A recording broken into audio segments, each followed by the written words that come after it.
Halo Sobat Dijen PHPT, kamu mau mendaftarkan tanahmu yang belum bersertifikat. Gimana sih prosesnya? Kamu bisa mengajukan permohonan hak atas tanah melalui kegiatan pendaftaran pertama kali untuk konversi, pengakuan, dan penegasan hak. Apa bedanya ya? Atas bidang tanah yang alat bukti tertulisnya lengkap dan alat bukti tertulisnya tidak lengkap, tetapi ada keterangan saksi maupun pernyataan yang bersangkutan, ditegaskan konversinya menjadi hak atas tanah. Atas bidang tanah yang alat bukti kepemilikannya tidak ada, tetapi telah dibuktikan kenyataan penguasaan fisiknya selama 20 tahun, diakui haknya sebagai hak atas tanah. Lalu, bagaimana prosesnya? Pemohon datang ke kantor pertanahan untuk menyerahkan berkas permohonan yang berisi dokumen persyaratan permohonan sesuai ketentuan yang berlaku.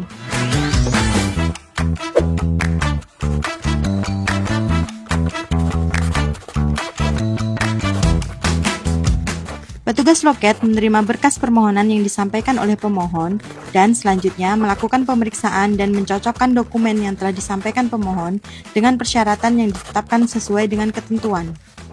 Apabila berkas permohonan yang disampaikan telah lengkap dan sesuai dengan ketentuan yang berlaku, maka petugas loket melakukan input data pada sistem aplikasi yang disediakan oleh Kementerian ATR BPN.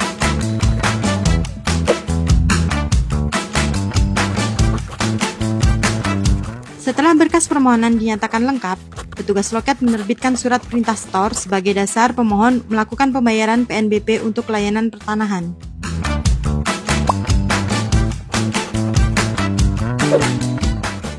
Selanjutnya, pemohon melakukan pembayaran sesuai dengan kode billing yang tertera pada surat perintah setor melalui bank persepsi yang disediakan.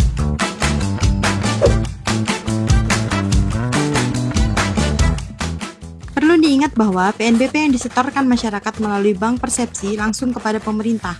Pemohon harus mewaspadai apabila ada permintaan pembayaran layanan pertanahan yang ditujukan kepada rekening pribadi.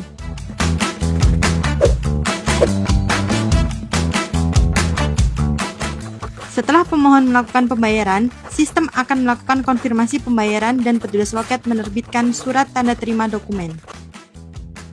Surat tanda terima dokumen ini merupakan dokumen resmi kegiatan pendaftaran tanah yang diterbitkan kantor pertanahan sebagai bukti bahwa berkas permohonan telah diterima oleh kantor pertanahan yang berisi nomor berkas permohonan yang dapat digunakan untuk pelacakan posisi permohonan yang telah diajukan.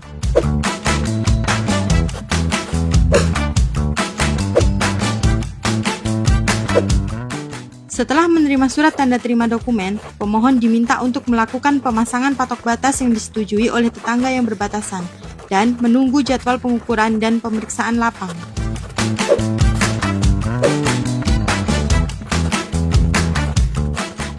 Berkas yang telah diterima dilakukan analisa lebih lanjut untuk persiapan kegiatan pengumpulan data fisik berupa pengukuran serta pengumpulan dan penelitian data yuridis berupa pemeriksaan lapang.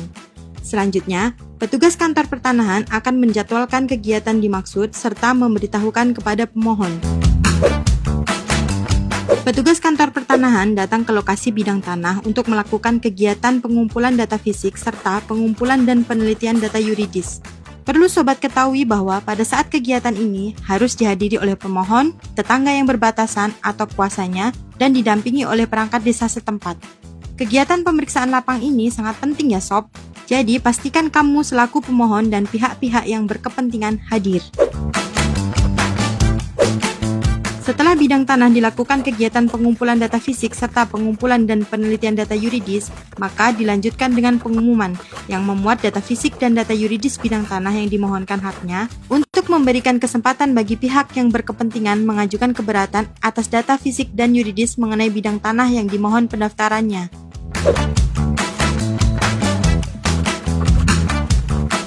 Apabila ada keberatan saat pengumuman data fisik dan data yuridis, maka akan dilakukan penyelesaian terlebih dahulu sebelum dilaksanakan kegiatan penegasan konversi dan pengakuan hak. Setelah jangka waktu pengumuman berakhir, maka data fisik dan data yuridis disahkan oleh Kepala Kantor Pertanahan dan berdasarkan berita acara pengesahan data fisik dan data yuridis, selanjutnya dilaksanakan kegiatan penegasan konversi dan pengakuan hak oleh Kepala Kantor Pertanahan. Berdasarkan alat bukti baru yang diajukan oleh pemohon dan kegiatan penegasan konversi dan pengakuan hak, maka hak-hak atas tanah dibukukan dalam buku tanah. Terhadap hak-hak atas tanah yang sudah didaftar dalam buku tanah dan memenuhi syarat untuk diberikan tanda bukti haknya, maka akan diterbitkan sertifikat hak atas tanah oleh Kepala Kantor Pertanahan.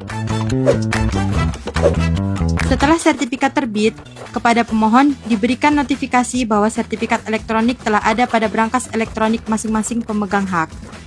Dan apabila pemegang hak ingin mendapatkan salinan resmi sertifikat elektronik yang dicetak dalam secure paper, maka kepada pemegang hak akan diberikan salinan resmi sertifikat elektronik tersebut.